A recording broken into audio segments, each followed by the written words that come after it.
ಮನುಷ್ಯನ ಮೇಲೆ, ವಸ್ತುಗಳ ಮೇಲೆ, ಮನೆಯ ಮೇಲೆ ಆಗಿರುವ ಮಾಟ ಪ್ರಯೋಗಗಳ ಪರಿಹಾರ ತಿಳಿದುಕೊಳ್ಳೋಣ ಬನ್ನಿ. ಈ ಲೇಖನದಲ್ಲಿ ಇವುಗಳ ಮೇಲೆ ಆಗಿರುವ ಮಾಟ ಪ್ರಯೋಗಗಳ ಪರಿಹಾರ ತಿಳಿದುಕೊಳ್ಳೋಣ. ಹಾಗಾಗಿ ಈ ಲೇಖನವನ್ನು ಪೂರ್ತಿಯಾಗಿ ಓದಿರಿ. ನಿಮಗೆ ಮಾಟ ಆಗಿದೆ ಎಂದು ಹೇಗೆ ತಿಳಿದುಕೊಳ್ಳಬಹುದು ಎಂದರೆ, ಮನುಷ್ಯನ ಮೇಲೆ ಜಡತ್ವ ಆವರಿಸುತ್ತದೆ. ಅವನಿಗೆ ಅಶಾಂತಿ ಎನಿಸುತ್ತಾ ಇರುತ್ತದೆ. ಅವನು ಕಣ್ಣು ಮುಚ್ಚಿದ ತಕ್ಷಣ ಯಾರೋ ಇದ್ದಾರೆ ಎಂದು ಅನಿಸುತ್ತದೆ.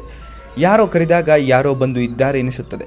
ಮಲಗಿದಾಗ ಯಾರೋ ಬಂದು ಕುತ್ತಿಗೆ ಹೆಚ್ಚಿಗಿದ ಹಾಗೆ ಅನಿಸುತ್ತಾ ಇರುತ್ತದೆ. ಈ ರೀತಿಯೆಲ್ಲ ಆದರೆ ಮನುಷ್ಯನ ಮೇಲೆ ಮಾಟ ಪ್ರಯೋಗ ಆಗಿದೆ ಎಂದು ನಿಮಗೆ ತಿಳಿಯುತ್ತದೆ.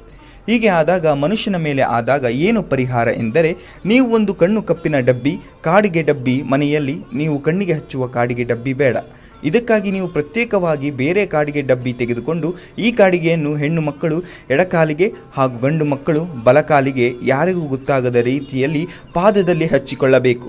ಹಚ್ಚಿಕೊಂಡು ಮನೆಯಿಂದ ಹೊರಗೆ ಹೋಗಬೇಕಾದರೆ ಯಾವಾಗಲೂ ಗಂಡು ಮಕ್ಕಳಿಗೆ ಬಲಕಾಲಿನ ಪಾದದಲ್ಲಿ, ಹೆಣ್ಣು ಮಕ್ಕಳಿಗೆ ಎಡಕಾಲಿನ ಪಾದದಲ್ಲಿ ಕಪ್ಪು ಹಚ್ಚಿಕೊಂಡು ಹೋದರೆ ನಿಮ್ಮಲ್ಲಿ ಈ ರೀತಿಯ ನಕಾರಾತ್ಮಕ ಶಕ್ತಿಗಳು ಪ್ರವೇಶ ಮಾಡುವುದು ಬಹಳ ಕಷ್ಟ ಆಗುತ್ತದೆ. ಮತ್ತು ಇನ್ನೊಂದು, ಮನುಷ್ಯನ ಮೇಲೆ ಪ್ರಯೋಗ ಆಗಿದೆ ಎಂದು ಯಾವ ರೀತಿ ಗೊತ್ತಾಗುತ್ತದೆ ಎಂದು ನೋಡೋಣ. ಒಂದು ನಿಂಬೆ ಹಣ್ಣನ್ನು ತೆಗೆದುಕೊಂಡು ಪರಿಹಾರ ಮಾಡಬೇಕು.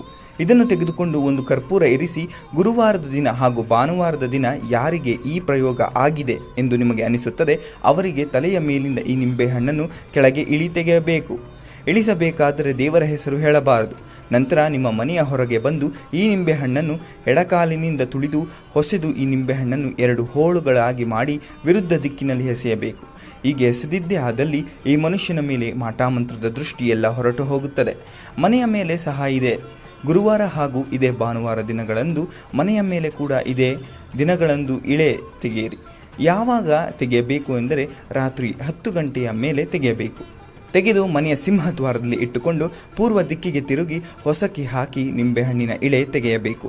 ಈ ರೀತಿ ಕ್ರಮೇಣ ಮಾಡಿದರೆ ನಿಮಗೆ ಇರುವ ಮಾಟ ಮಂತ್ರದ ಶಕ್ತಿ ಕುಂದುತ್ತದೆ.